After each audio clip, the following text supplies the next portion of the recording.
बोलिए प्रेम से जब परमाराध्य संत सदगुरु महाराज शरीर में थे तो एक भक्त आते हैं और प्रणाम करके निवेदन करते हैं, हजूर हमको भक्ति दान देने की कृपा करें। वहीं पर बगल में उनकी सेवा में रहने वाले स्वामी भगत बाबा उपस्थित थे। तो आराध्य पूज्य भगत बाबा को आदेश करते हैं, भगत धर्मदास जी की विनती पढ़ के सुनाओ। तो बाबा ने धर्मदास की विनती कहना प्रारंभ किया। मैं वही विनती आप लोगों के सामने रखने जा रहा हूं, आप लोग श्रद्धा प्रेम से सुनने की कृपा करेंगे। भक्ति दान गुरु दीजिए, देवल के देवा, चरण कमल बिसरो नहीं, करी हो पद सेवा, तीरथ बरत मैं ना करो, ना देवल पूजा, तुम ही और निरखत रहो, मेरे और न दूजा, अष्ट सिद्धि नवनिधि है, बैकुंठ निवासा, सो मैं ना कछु मांगी हूँ, मेरे समरथ दाता, सुख संपत्ति परिवार धन, सुंदर बर नारी, सपने हुई इच्छा न उठे, गुरु आन तुम्हारी, धर्मदास की बीनती, साहिब सुन लीजिए, दर्शन देहो पट खोल के, आपन कर लीजिए, दर्शन देहो पट खोल के, आपन कर लीजिए। इस पद में आराध्य धर्मदास जी भक्त का लक्षण बदलाते हैं और यह भक्ति वेद में है, उपनिषद में है, संत वाणी तो भरी पड़ी है, लेकिन हम लोगों के यहाँ से ये भक्ति लुप्त हो गई थी। हम लोग बाह्याडंबर और पाखंड में दब गए थे। ये हमारे आराध्य का आविर्भाव हुआ और जन जन में इस भक्ति को फैलाने का प्रयास किया। इसके लिए हमारे आराध्य ने पुस्तकों की रचना की और लिखा कि मैं इस विचार में इतना दृढ़ हूं, मुझे कोई भुला नहीं सकता। जो कोई मेरे द्वारा रचित पुस्तक को पढ़ेंगे वे भी दृढ़ होंगे, ऐसा मेरा विश्वास है। आराध्य कि इस वाणी को हृदयंगम करने वाले जो शख्स थे उनका नाम था संत शिशु सूर्य महाराज। उन्होंने आराध्य से कहने की कृपा की, हजूर बिना हाले कहते हैं मैं सदा गीता के बाता में रहा करता हूं, यदि मैं आपकी लिखित पुस्तक को पढ़ूं क्या वह आपका वातावरण नहीं होगा? आराध्य देव ने कहने की कृपा की, अवश्य होगा। मेरा सौभाग्य कि उस महान आत्मा के सानिध्य में रहने का अवसर प्राप्त हुआ, इसलिए मेरी भी आदत हो गई है कि मैं आराध्य देव के अनमोल अकाट्य उपदेश को सुनूं और जो मुझ में श्रद्धा रखते हैं, प्रेम रखते हैं, उनको भी उन वाणी को सुनाऊं तो उनको भी लाभ होगा और साथ साथ मुझे भी लाभ होगा।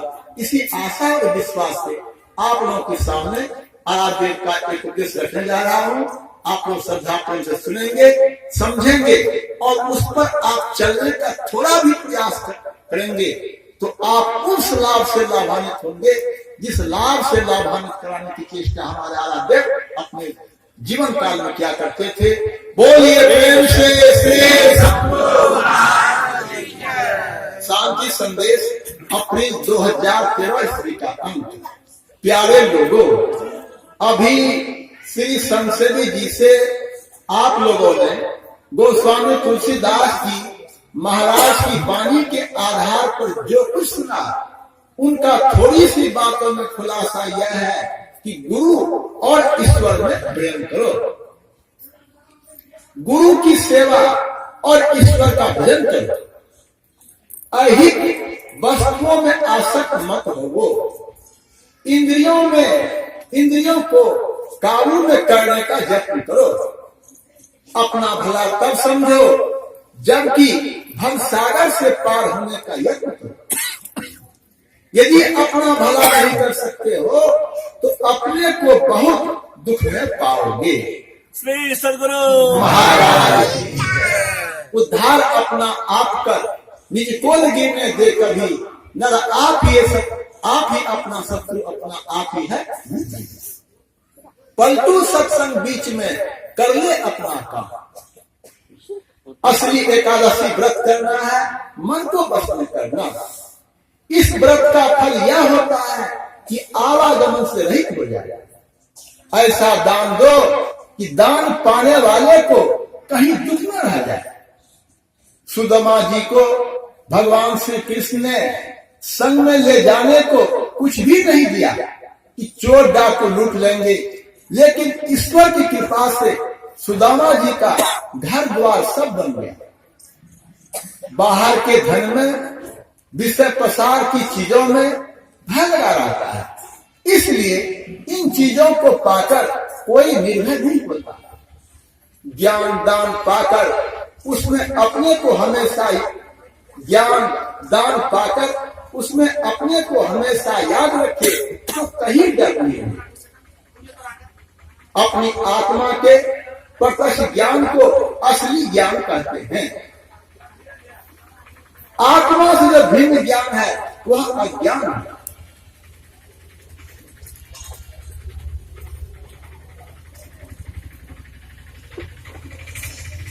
विषय ज्ञान अज्ञान है, आत्मज्ञान का दान देना सबसे नहीं होता। कोई कहते हैं जो आत्मज्ञान के बारे में नहीं जाने तो औरों से इतना कहना अच्छा है कि भजन कीजिए। ईश्वर भजन का भेद ऐसा है कि करते करते ईश्वर को पाते हैं। भजन करने के लिए कहते हैं 3 अवस्थाओं को छोड़कर भजन करो। यह बहुत बड़ी बात है। कौन कौन 3 अवस्था? जागरण, स्वप्न, सुसुप्ति। साधारणतः जागृत अवस्था में सभी लोग 14 इंद्रियों के साथ आते हैं। कौन कौन 14 इंद्रियां? 5 कर्म इंद्रियां, 5 ज्ञान इंद्रियां और 4 अंतःकरण इंद्रियां। कर्म इंद्रियां 8 नाक कान जीवा और त्वचा। 5 ज्ञान इंद्रियां, 5 कर्म इंद्रियां हाथ पैर मुंह गुदा लिंग और 4 अंतःकरण की इंद्रियां मन बुद्धि चित्त और अहंकार। तो साधारणतः जागृत अवस्था में सभी लोग 14 इंद्रियों के साथ रहते हैं। जैसे आते स्वप्न में 10 इंद्रियों का सब छूट जाता है, कर्म इंद्रियों का और ज्ञान इंद्रियों का। जैसे आता है सुसुप्ति में 13 इंद्रियों का सब छूट जाता है, 5 कर्म इंद्रियों का, 5 ज्ञान इंद्रियों का और 3 अंतःकरण इंद्रियां मन बुद्धि और अहंकार। एक इंद्रिया चित्त रह जाती है। इसी चित्त के रहने से फिर सभी इंद्रियां सक्रिय हो जाती है। लेकिन यदि भजन करके कोई चौथी अवस्था में चला जाए तो चित्त भी शांत हो जाता है। और इसी काम को करने के लिए ये मनुष्य शरीर दिया गया है। हमारे आराध्य ये काम कर गए थे। जितने भी संत हुए सभी इसी अवस्था में जाकर संत गति को प्राप्त किया। तो मनुष्य शरीर पाने का यही लक्ष्य है। जिसके जीवन का लक्ष्य एक होता है वह उसको प्राप्त होता है।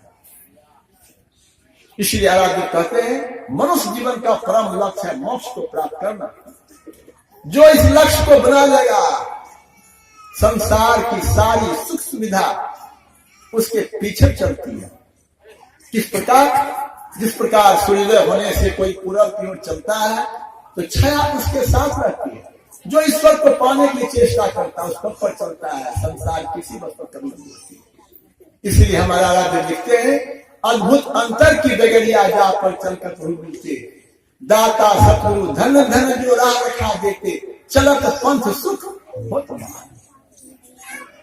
बोलिए प्रेम से श्री सतगुरु महाराज की जय।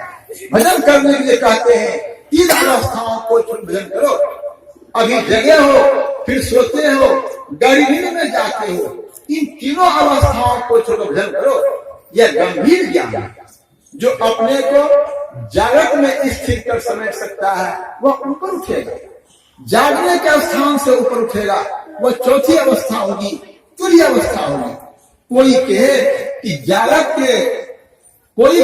जागृत स्थान से ऊपर उठकर स्वप्न में जाएगा या सुसुप्ति में, तो वह नहीं जानता है। स्वप्न और गहरी नींद का स्थान नीचे है।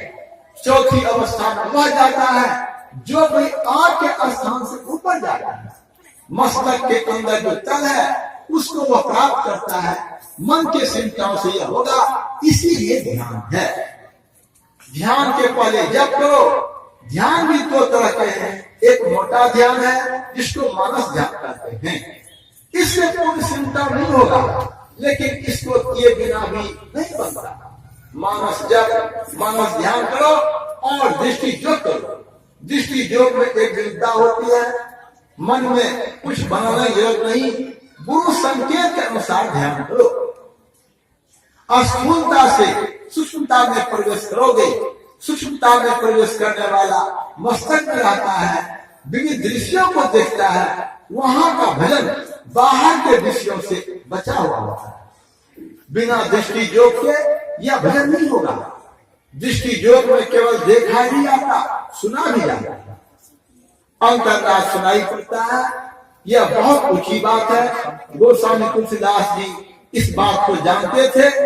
जो कोई इसका साधन करेगा ईश्वर तक पहुंचेगा। वह ईश्वर इंद्रिय ज्ञान से परे है, सारे विश्व में व्यापक है। उस तक पहुंचोगे जब तुम चौथी अवस्था में ध्यान करो। इसका भेद बतलाने वाले बतलाएंगे, लेकिन उकताने से नहीं होगा। बिना उकताए इसका अभ्यास करो तो जीवन में प्रत्यक्ष लाभ पाओगे। साधना पूरी नहीं होने पर, शरीर छोड़ने पर वह फिर मनुष्य शरीर पालेगा। यह भजन करने वाला कभी नीचे नहीं गिरेगा। थोड़ा भी करेगा तो इसका नाश नहीं होगा। इसका थोड़ा भी अभ्यास महाभय से बचाता है। फिर संस्कार उदय होगा। ईश्वर की ओर हम जाएंगे। यह संस्कार किसी दूसरे शरीर में उदय होने योग्य नहीं है। मनुष्य शरीर में ही उदय होने योग्य है। करते करते कई जन्मों में काम खत्म होगा। जो कोई अच्छे साधु हैं उनकी सेवा करो। साधु की सेवा से भजन का भेद जानोगे। साधु के संग से भजन में मन लगेगा। इसी से संसार सागर से पार हो सकोगे। बोलिए प्रेम से सतगुरु महाराज की जय।